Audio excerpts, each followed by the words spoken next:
یہ وہ ابو بکر صدیق ہے جس کو فرمایا گیا افضل البشر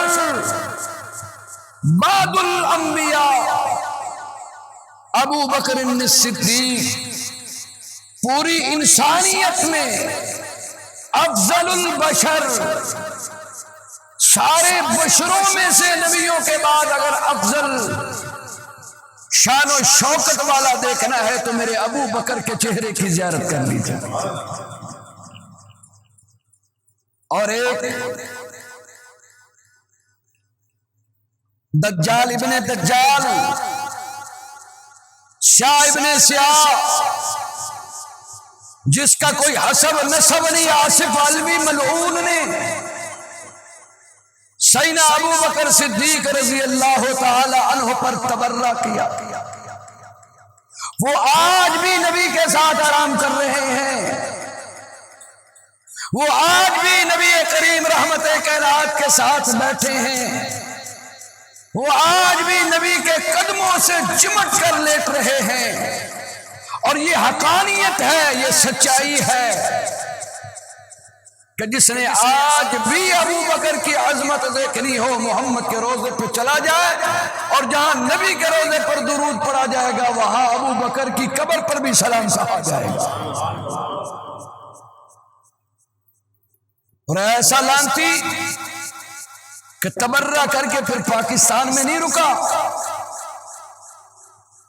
اور اللہ رب العزت نے اس مسلمان کو دکھلا دیا کہ تبرہ کرنے والے، فتنہ انگیز، ملک کو بے امن کرنے والے لوگ یہی ہیں جنہوں نے ابو بکر صدیق کو سر عام کافر علیہ باللہ کہا۔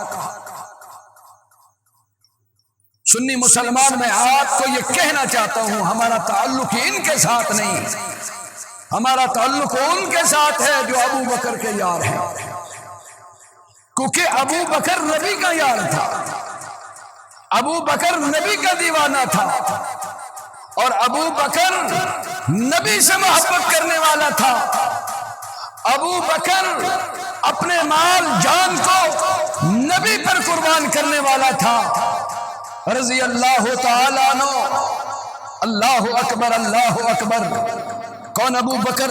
میں ایک سیرت کی کتاب میں پڑھ رہا تھا کہ حضرت ابو بکر صدیق کے دروازے پر دستک دی گئی۔ کون ہے بھی دروازے پر؟ رؤسائے مکہ، مکہ کے بڑے، مکہ کے رئیس، مکہ کے سردار سیدنا ابو بکر صدیق رضی اللہ تعالیٰ عنہ باہر آئے تو مکہ کے بڑوں نے، مکہ کے سرداروں نے، رئیسوں نے کہا کہ اے ابو بکر، دو باتوں میں سے ایک بات ماننی ہوگی۔ فرمایا کون سی باتیں ہیں؟ جس کو ماننا ہے اور جس کو نہیں ماننا۔ کہا کہ ابو بکر، یا قرآن کی تلاوت کو چھوڑ دو یا مکہ شہر کو چھوڑ دو، یا قرآن کی تلاوت کو چھوڑ دو یا مکہ شہر کو چھوڑ دو۔ حضرت ابو بکر صدیق رضی اللہ تعالیٰ عنہ کہتے ہیں کہ آپ کو میری تلاوت سے کیا تکلیف ہے؟ قرآن پڑھنے سے کیا تکلیف ہے؟ قرآن پڑھنے سے کیا تکلیف ہے؟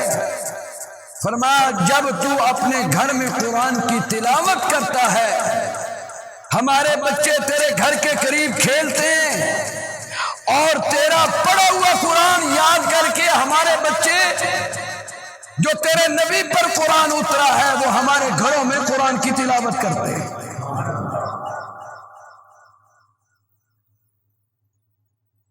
جس گھر میں امن نہ ہو،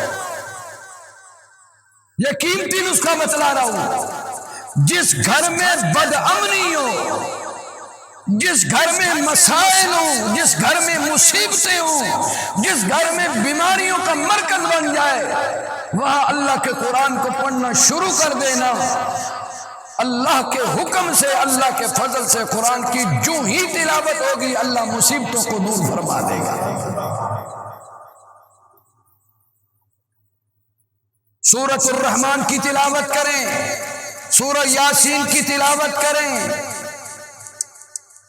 قربان جاؤں سیدنا صدیق اکبر رضی اللہ تعالیٰ کے جواب سے، کہا کہ مکے کے رئیسوں، میں اپنا شہر تو چھوڑ سکتا ہوں، مکہ شہر کو تو چھوڑ سکتا ہوں، میں حتیم کو تو چھوڑ سکتا ہوں، متاعت کو تو چھوڑ سکتا ہوں، صفا مروہ کی سعی کو تو چھوڑ سکتا ہوں، جو میرے مصطفیٰ کے سینہ اقدس پر قرآن اترا ہے اس کی تلاوت کو کبھی نہیں چھوڑ سکتا۔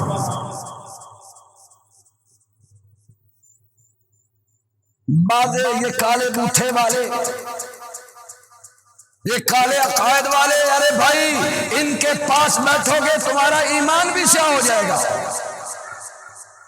تمہاری زبان بھی تبرہ باز ہو جائے گی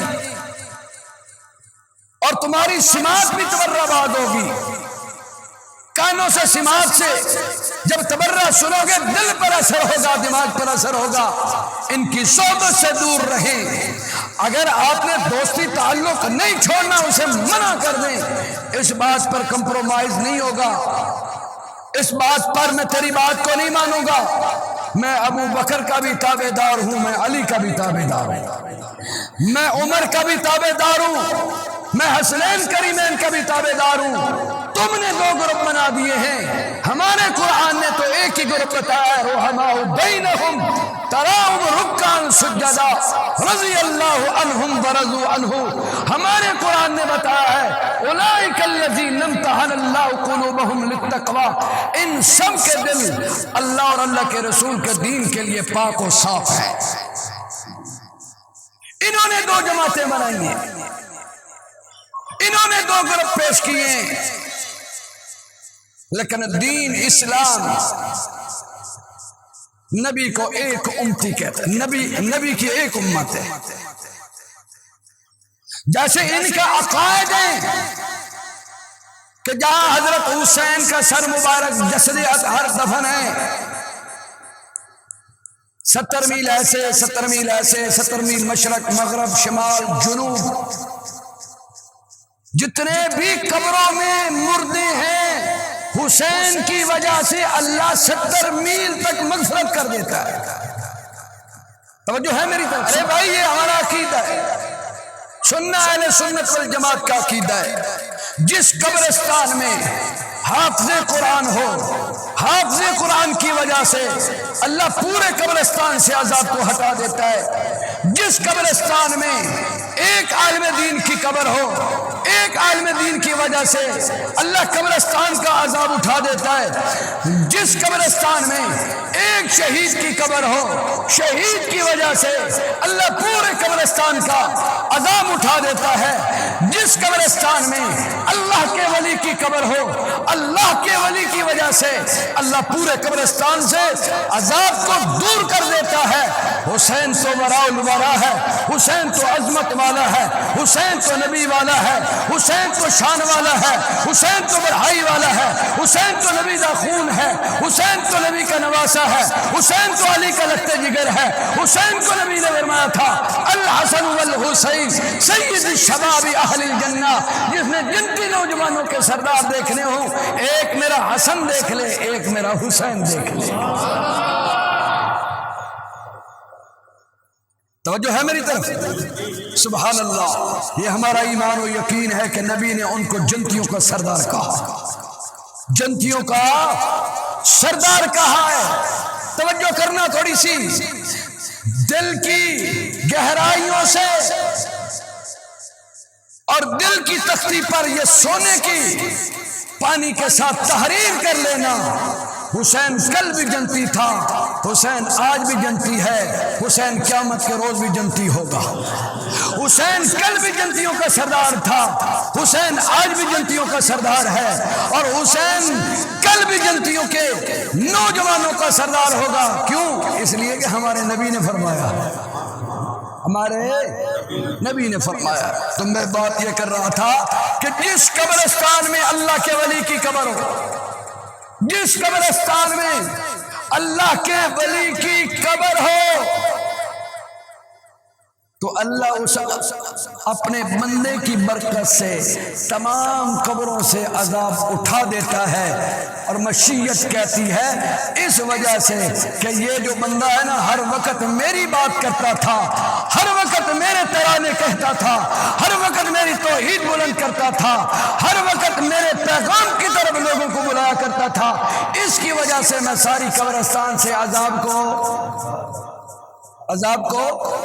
ہٹا دیا ہے۔ میں نے کہا حسین تو ورا الورا ہے، یہ تو آپ نے کسوٹی رکھی ہے، آپ نے پھیتا رکھا ہے، آپ نے پمائش رکھی ہے کہ 70 میل مشرق 70 میل مغرب شمال جنوب یہ ایسے اللہ عذاب ہٹا دیتا ہے۔ میں نے کہا آپ کی کسوٹی کے مطابق میں آپ سے ایک سوال کرتا ہوں۔ کہتا وہ کیا؟ میں نے کہا جہاں حسن مدفن ہے آپ کی کیا کسوٹی ہے؟ کہتا یہی کسوٹی ہے، جہاں حسن مدفن ہے 70 میل ادھر 70 میل ادھر، مشرق مغرب شمال جنوب، یہی کسوٹی ہوگی کہ 70 میل اللہ کی رحمتوں کا نزول ہوگا۔ میں نے کہا یہ بھی ٹھیک ہو گیا۔ میں نے کہا جہاں حضرت مولا علی شیر خدا مدفن ہے اونچی کو جہاں بھی حضرت علی مدفن ہے، آپ کا عقیدہ کیا ہے؟ میں نے کہا پمائش تو حسین کی تھی، اب علی کے متعلق بتلائیں۔ میں نے کہا تو نہیں بولے گا میں بولتا ہوں۔ کہتا کیا؟ میں نے کہا 70 میں 70 جمع کرو، 140 کلومیٹر ادھر مشرق مغرب شمال جنوب جہاں علی مدفن ہے، ان کی وجہ سے 140 میل ادھر 140 ادھر 140 ادھر 140 ادھر، اللہ عذاب کو ہٹا دیتا ہے، رحمتوں کی برسات کر دیتا ہے۔ کہتا جی یہ تو آپ نے بڑی اچھی بات کہہ دی۔ میں نے کہا یہی کسوٹی حضرت اماں فاطمہ کی قبر اطہر سے لے لی جائے، سبحان اللہ کہہ دیں۔ میری ماں، آپ کو پتہ ہے میری ماں کہاں مدفن ہے؟ آپ کو پتہ ہے کہ میرا بزرگ حضرت حسن کہاں مدفن ہے؟ آپ کو پتہ ہے کہ حضرت زین العابدین کہاں مدفن ہے؟ جنت البقیع میں۔ کہاں مدفن ہے؟ جنت البقیع میں، مدینۃ الرسول میں، مدینۃ الطیبہ میں۔ اللہ اکبر! یہ ساری وادی ہی جنت کے ٹکڑوں میں سے اعلیٰ ٹکڑا ہے۔ یہ ساری وادی جنت کے ٹکڑوں میں سے اعلیٰ ٹکڑا، جس کو نبی نے کہا آج بھی جاؤ حضور کے گنبد خضرا کی دیوار کے ساتھ یہ حدیث کندہ ہے، سنہری تاج بنا ہوا ہے، جس کے اوپر یہ لکھا ہوا ہے ما بین بیتی و منبری روضۃ من ریاض الجنہ و منبری علی حوضی۔ جس نے جنت کے ٹکڑوں میں سے اعلیٰ ٹکڑے کی زیارت کرنی ہو، وہ میرے منبر سے لے کر میرے گھر تک، میرے گھر سے لے کر میرے منبر تک، میرے منبر سے لے کر میری قبر تک، میری قبر سے لے کر میرے منبر تک، جس نے جنت کے اعلیٰ ٹکڑوں کی زیارت کرنی ہو وہ مدینہ پہنچ جائے۔ تو اماں فاطمہ، حضرت حسن، حضرت زین العابدین یہ کہاں مدفن ہے؟ جنت البقیع میں۔ بقیع میں اماں کا بھی حضرت علی المرتضی نجف اشرف میں۔ میں نے کہا 140 کلومیٹر ادھر رحمت کا نزول ہے، ادھر یہی کسوٹی اماں فاطمہ الزہرا کی لے لیں، یہی ناپ تول لے لیں۔ میں نے کہا واہ اماں، تیری برکت سے جنت البقیع پر رحمتوں کا نزول ہو رہا ہے۔ کیونکہ اہل سنت کا یہ ایمان و عقیدہ ہے نبی۔ میں نے کہا اب اسی رفتار کے ساتھ آ جاؤ، اسی رفتار کے ساتھ آ جاؤ نوجوان ساتھی، میں تیرے لیے یہ بات کر رہا ہوں، اسی رفتار کے ساتھ آ جاؤ۔ حسین جہاں دفن ہے 70 میل یہ قبرستان کے لیے نجات کا ذریعہ بن رہے ہیں۔ حسن جہاں دفن ہے 70 میل یہ نجات کا ذریعہ بن رہے ہیں۔ اماں فاطمہ جہاں مدفن ہے 140 کلومیٹر یہ رحمتوں کا خزینہ بن رہی ہے۔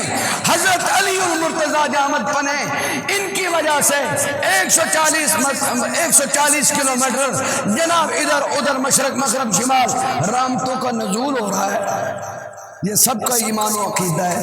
میں آپ سے سوال کرتا ہوں، یہ تو علی کی شان ہے، یہ حسن کی شان ہے، یہ اماں فاطمہ کی شان ہے، تو جہاں میرے نبی آرام کر رہے ہیں، تھوڑا سا اونچی بول دیں کے سبحان اللہ۔ میں سمجھوں گا کہ آپ کو سمجھ آ گئی ہے۔ آخری بات کر رہا ہوں، جہاں میرے نبی مدفن ہے، میں نے کہا علی المرتضیٰ جہاں مدفن، میں نے وہی کسوٹی رکھی، میں نے وہی ناپ توڑ رکھا جو تیرے پاس تھا، پیمائش وہی رکھی کہ جو تیرے پاس تھی، کہ حضرت حسین جہاں دفن ہے 70 میل، وہ مشرق مغرب شمال جنوب رحمتوں کا خزینہ ان کی وجہ سے آ رہا ہے۔ میں نے کہا کہ یہی آپ کسوٹی لیتے لیتے حسین کے نانا کے پاس آئیں تو حسین کے نانا جہاں دفن ہے۔ میں نے کہا اگلی بات نہیں کرتے، میں حدیث پڑھ کے بات کر رہا ہوں، کچی پکی بات نہیں کرتے، رسول اللہ کا ارشاد بتلا رہا ہوں، ڈائجسٹ اور ناول سے بات نہیں پڑھ رہا، نبی کا فرمان پڑھ رہا ہوں۔ میرے نبی نے فرمایا 70,000 صبح فرشتے آتے ہیں، میری قبر اطہر پر کھڑے ہو کر درود پڑھتے ہیں، سلام پیش کرتے ہیں، اور 70,000 مغرب کو آتے ہیں، اور جو آج آیا ہے 70,000 کا قافلہ صبح کو، قیامت کی صبح تک ان کو دوبارہ پھر نمبر نہیں لگے گا۔ تو بات کی سمجھ آئی؟ 70 صبح ہو گئے، 70 شام ہو گئے، 70 جمع 70 کتنے ہو گئے؟ 100۔ میں کہتا ہوں نہیں 1,40,000، 70,000 ہے نا، 70 اور 70 کو ملاؤ، 1,40,000 فرشتے صبح شام میرے محمد عربی کی قبر اطہر پر درود و سلام پڑھتے ہیں۔ میں نے کہا تیری کسوٹی کو مد نظر رکھتے ہوئے تو نے 70 میل حسین کی وجہ سے رحمتوں کا خزانہ، رحمتوں کی باتیں یہ پھیلائی ہے۔ میں کہتا ہوں آپ کی بات کو ماننا ہے، میرا نبی فرما رہا ہے 70,000 صبح 70,000 فرشتے میری قبر اطہر پر درود و سلام کے گجرے پیش کرتے ہیں، درود و سلام کی اللہ اکبر اللہ اکبر، یہ درود و سلام کی برسات کرتے ہیں۔ سبحان اللہ۔ ابو بکر تجھ کو سلام ہو، ابو بکر تجھ کو سلام ہو، عمر تجھ کو سلام ہو۔ سبحان اللہ۔ تم وہاں لیتے ہو جو ایسا مرکز ہے جہاں صبح بھی سلامی ہو رہی ہے، شام بھی سلامی ہو رہی ہے۔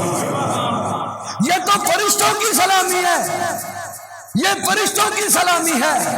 میں نے کہا جو یہ انسان جاتے ہیں ان کی زبان پر بھی ہوتا ہے الصلاۃ والسلام علی رسول اللہ، الصلاۃ والسلام علی حبیب اللہ، السلام علیک ایھا النبی ورحمۃ اللہ وبرکاتہ۔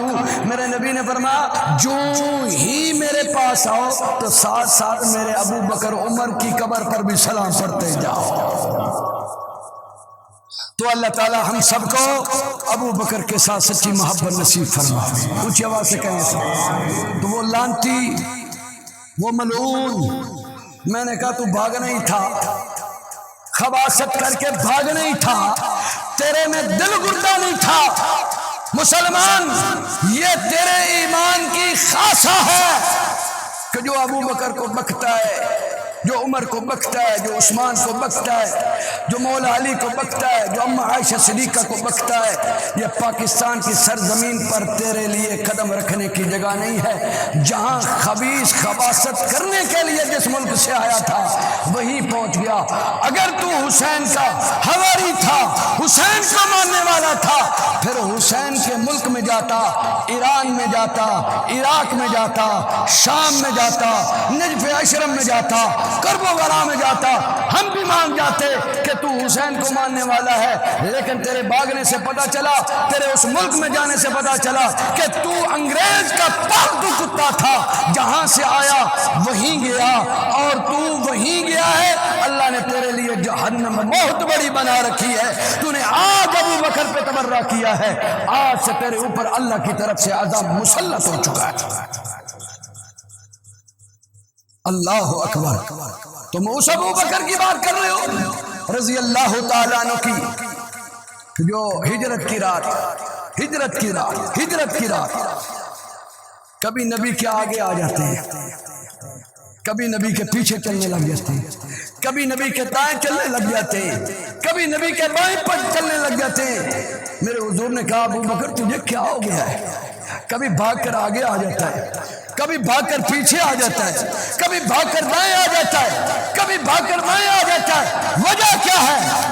فرمایا یا نبی اللہ فدا کا ابی و امی، میرے ماں باپ قربان ہو جائیں، جب میرے دل میں یہ تصور اور خیال آتا ہے کہ کہیں نبی کے اوپر آگے سے دشمن حملہ نہ کر دے، میں بھاگ کر آگے آ جاتا ہوں کہ نبی پر کوئی حملہ نہ ہو، ابو بکر کے سینے پر لگے۔ پھر میرے دل میں خیال آتا ہے کہیں پیچھے سے حملہ نہ ہو جائے، میں بھاگ کر پیچھے آ جاتا ہوں۔ پھر میرے دل میں خیال آتا ہے کہیں دائیں سے حملہ نہ ہو جائے، میں دائیں طرف آ جاتا ہوں۔ پھر میرے دل میں خیال آتا ہے کہ بائیں طرف سے حملہ نہ ہو جائے، میں بائیں طرف آ جاتا ہوں۔ رسول اللہ صلی اللہ علیہ وسلم نے جو ہی یہ دیکھا میرے یار کا یہ حال ہے، سبحان اللہ۔ ہجرت کے رات اس غار میں جو ہی پہنچے میرے رسول صلی اللہ علیہ وسلم جانے لگے تو حضرت ابو بکر صدیق کہتے ہیں یا نبی اللہ آپ رکیں، میں جا کر دیکھ کر آؤں، آپ کی بیٹھنے کی جگہ آپ کے لائق ہے بھی نہیں۔ تو گئے، دیکھا کہ غار کا برا حال ہے، سوراخوں کا انبار ہے۔ حضرت ابو بکر صدیق نے اپنی دستار کو اتارا، چیتھڑے بنائے، سوراخوں میں بند کر دیے۔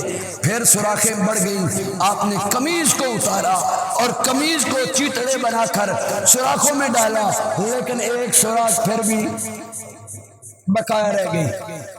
اور حضرت ابو بکر صدیق نے کہا کچھ نہیں ہوتا، اس کے اوپر میں ایڑی رکھ لوں گا، ایڑی رکھ لوں گا۔ توجہ کرنا، توجہ کرنا۔ ابو بکر نے ایڑی رکھی، وہ کالا آیا، وہ کالا آیا، ڈسا، ڈنگ مارا۔ تو حضرت ابو بکر صدیق مسکرا کے کہتے ہیں یہ بھی ابو بکر ہے، یہ بھی صدیق ہے، تو جتنے مرضی ڈنگ لگا لے، ابو بکر رکھے گا تمہیں ایڑی کے نیچے، جتنے مرضی وار کر لے، ابو بکر رکھے گا تمہیں ایڑی کے نیچے۔ جو محمد کا مخالف ہوگا وہ صدیق کے ایڑی کے نیچے رہے گا۔ اللہ اکبر۔ تو دوستو وہ بزرگوں، جس نے بھی ابو بکر کی عظمت کو جاننا ہے تو غار کی زندگی کو پڑھیں۔ وہاں پہ میں جب عمرے پہ جاتا ہوں نا تو اکثر میری رائش کبوتر چوک پہ ہوتی رہا ہے، کبوتر چوک۔ ایک بندہ مجھے کہتا ہے جی اس کو کبوتر چوک بڑا کہا جاتا ہے، کبوتر چوک، کبوتر چوک، کبوتر چوک، اور تینوں سمتوں کی طرف کبوتر نہیں ہے، اس طرف کبوتر ہے۔ اس کو کبوتر چوک کیوں کہا جاتا ہے؟ اس کی ہسٹری کیا ہے، بایو ڈیٹا کیا ہے؟ معذرت سے آج 10 منٹ اوپر جا رہا ہوں، اس کا بایو ڈیٹا کیا ہے؟ میں نے کہا کبوتر چوک اس لیے، اس کا بایو ڈیٹا یہ ہے، یہ وہی کبوتر ہے جو غار میں انڈے دے کر بیٹھا تھا۔ اس کی ہسٹری یہی ہے کہ جب میرے محبوب اس غار میں گئے، کبوتری نے انڈے نکالے، وہ آئے، وہ مخالف آئے، اس غار کے پاس پہنچے تو مکڑی نے جالا بن رکھا تھا، کبوتر نے انڈے دے رکھے تھے۔ جو ہی وہ آیا، جو ہی وہ آئے تو کبوتر اڑا، انڈے خالی ہو گئے۔ اللہ اکبر۔ انہوں نے کہا یہاں محمد بن عبداللہ اور ابو بکر کہاں آئے گا، یہاں تو مکڑی نے جالا بن رکھا اور کبوتری نے انڈے دے رکھے، یہاں نہیں آ سکتا۔ ابو بکر صدیق فرماتے ہیں میری آنکھیں ان کے پاؤں کو دیکھ رہی تھی اور میری آنکھوں سے آنسو ٹپکنے لگے، میں رونے لگا۔ حضور نے تسلی دی، کہا کیوں روتا ہے؟ فرمایا آقا میری زندگی کا مسئلہ نہیں، نبوت کی زندگی کا مسئلہ ہے، میری حیات کا مسئلہ نہیں، نبی آپ کی زندگی کا مسئلہ ہے۔ میرے نبی نے تھپکی بھی دی اور کہا کہ ابو بکر ان اللہ معانا، گھبرانے کی ضرورت نہیں، تو اور میں نہیں، تیسرا ہمارے ساتھ اللہ ہے۔ کون ہے بھی؟ اونچی بولو، سارے زور سے بولو، ہمارے ساتھ کون ہے؟ جیسے حضرت ابراہیم نے کہا تھا مجھے کسی چیز کی ضرورت نہیں، حسبی اللہ، میرے لیے اللہ کافی ہے، ایسے میرے نبی نے کہا ان اللہ معانا، گھبرانے کی ضرورت نہیں، ہمارے ساتھ کون ہے؟ اللہ ہے۔ تو اللہ نے آپ کو محفوظ رکھا۔ واہ صدیق تیری عظمت کو سلام ہو، واہ صدیق تیری شان کو سلام ہو۔ یہ وہ صدیق اکبر ہیں جن کو نبی نے اپنی زندگی مبارک میں خود ہاتھ پکڑ کر مسلح پہ کھڑا کیا تھا۔ 17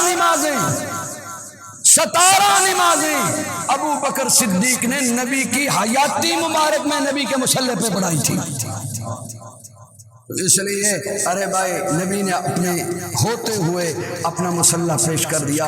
ہم نبی کا دیا ہوا مصلی ابو بکر سے صدیق سے چھین نہیں سکتے، جیسے ہم نبی کا دیا ہوا مصلی ابو بکر سے چھین نہیں سکتے، ایسے میرے نبی نے فتح کا جھنڈا خیبر کے میدان میں حضرت مولا علی شیر خدا کو دیا ہے، ہم وہ جھنڈا چھین سکتے نہیں ہیں۔ تو اس لیے ارے بھائی آپ کو دعوت فکر دیتا ہوں، جہاں نبی نے ان کو عزت دی ہم ان کو بھی سلام کرتے ہیں، یا ابو بکر کو نبی نے عزت دی ہم ان کو بھی سلام کرتے ہیں۔ اللہ تعالیٰ آپ سب کا حامی ناصر ہو۔ اللہ تعالیٰ ابو بکر صدیق کے ساتھ ہمیں سچی محبت نصیب فرمائے، ان سے پیار نصیب فرمائے۔ ہمارا تعلق کس کے ساتھ ہے ابھی؟ ابو بکر کے ساتھ۔ ہمارا تعلق کس کے ساتھ بھی ہے؟ ابو بکر کے ساتھ۔ ہمارا تعلق کس کے ساتھ ہے ابھی؟ حضرت عمر فاروق کے ساتھ۔ ہمارا تعلق کس کے ساتھ ہے ابھی؟ حضرت عثمان ذی النورین کے ساتھ۔ ہمارا تعلق کس کے ساتھ ہے ابھی؟ حضرت علی شیر خدا کے ساتھ۔ ہمارا تعلق نبی کی آل کے ساتھ بھی ہے، نبی کے اصحاب کے ساتھ بھی ہے۔ ہم کہتے ہیں نہ ان کی توہین کرنا، نہ ان کی توہین کرنا۔ ان کی توہین کرو گے تب بھی جہنم میں جاؤ گے، ان کی توہین کرو گے تب بھی جہنم میں جاؤ گے۔ ان سے بھی محبت کرو، ان سے بھی محبت کرو۔ جو ان سے محبت کرے گا وہ بھی ذریعہ جنت ہے، جو ان سے محبت کرے گا تو ان کا ذریعہ بھی کیا ہے؟ جنت ہے۔ تو اللہ تعالی ہم سب کو ان سے محبت نصیب فرمائے۔ سبحانک اللہم و بحمدک اشہد ان لا الہ الا انت استغفرک و اتوب الیک۔